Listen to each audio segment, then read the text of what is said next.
My name's Corban. I'm a third-year PhD student in bioengineering. And this isn't part of what I plan to say, but John mentioned being a father. And one of my brothers in the faith that I was talking to yesterday was telling me that his daughter heard about 6 years old, heard about what happened, the news, community conversation. She was asking about what is racism, what does it mean? And the parents told her. And the next day, he asked his daughter, what was your favorite thing? What was the thing that made you happy today? And she says that you came home safe.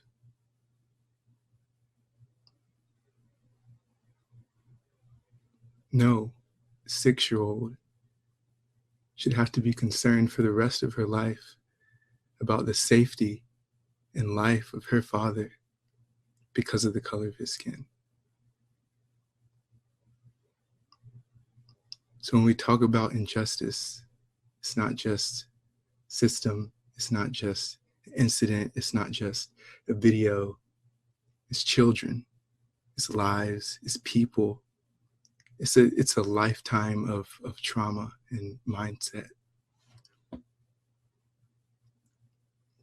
that we have to adapt to. And so there's a tendency to distance ourselves from these events going on in the country. There's the news over here, and then there's our personal lives over here. However, today and many days for Black folks, that separation is not there. The things we see in a video are on the continuum of our lived experience. And as hard as it is to admit, the modern day lynching of George Floyd is on the continuum of our experiences with inequities in education, representation, in the student body and faculty of MIT. As hard as it is to admit, the protests on the streets of more than 140 cities across America and their documented sabotage by incendiary groups is on the continuum of the Black History Month installation in Lobby 7 in 2019 and its desecration with symbols of hate. In the same way that survivors of assault can be triggered by seeing their perpetrator. As Black people, we are triggered and traumatized recalling the ongoing assault, devaluation, and death whenever we see our perpetrator, racism, in all of its many forms. So I'm going to do 2 short poems.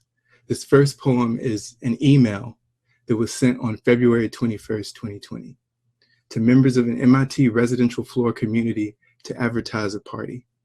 The email repeated the phrase, average Black male around 5'6", wearing a blue backpack, 9 times, jokingly referencing a police description of a suspected dorm intruder.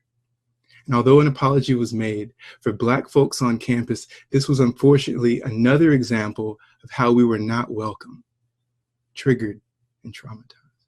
In this poem, I replace each instance of the phrase, which I'll show in bold, average Black male, 5'6", wearing a blue backpack, to shape a narrative about the struggle for inclusivity and security of Black students on campus. I speak out of a love for a community and a place that I call to action for the flourishing of all. Thank you for listening. On campus security. You're walking in the halls. There's no one around and the lights are out of the corner of your eye. You spot it, racism. It's following you. About 0 feet back, it gets down on all fours and breaks into a sprint. It's gaining on you, concealed as an honest mistake, an unvetted email. You're looking for your room. but you've locked yourself out. It's almost upon you now, and you can see there's its face on its face. My God, its face is everywhere, running for your life from the empty promise of diversity and inclusion. It's louder than the pipes. You're not welcome here. Lurking in the shadows. Recurrent door surfer sloshing from the streets of America onto the halls of MIT. Living in the basement. William Barton Rogers and the enslaved people his family owned searching for a Nellie? Because only a student ID can unthug the black man. Put it on a slingshot, actual cannonball, because iron skin too thick to let this come between me and my degree. Now it's dark. You seem to have lost it, but you're hopelessly lost yourself. Stranded with a stranger, you creep silently through the trash chute. Aha, in the distance, a small hatch with the light on. Hope. You move stealthily toward it, but your leg, it's caught in our shit, gnawing off your leg. Quiet, quiet, limping to the hive mind. Quiet, quiet. Now, you're at our party, sitting inside a lie instead of a home.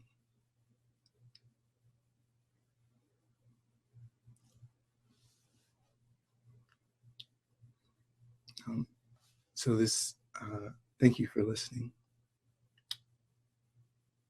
This next poem is a call to action. It's a call to action. The movement.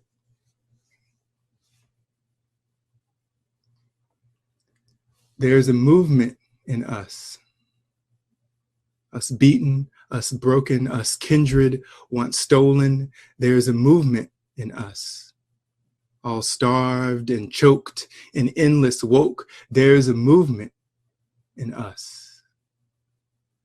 Like tears, forcibly held back, allowed to see through the eyes, but never able to change their gaze, finally pushing out of the tear ducts, streaming around the plump cheeks of a smiling face of their country. The tears crash into the ground and they cry out, Lord, speak. America, he says, will you join hands with the tree that grows watered by tears? Will you be cut by her bark to be healed of your fears? Will you see power and injustice as sins held too dear? Will you say to the tree, live free and live here? There is a movement in her. Whether joined at the side or left hanging, left dry, there is a movement in her, all earth and crown, crimson and brown. We are the movement for sure. Tired of mourning, unseen, we march to the morning of a dream. There is a move in the heart. There is a move of the mind. There is a move by the spirit. So the only word I can find is move. Move from your pockets with your voices on your feet. The ancestors call to us. Move.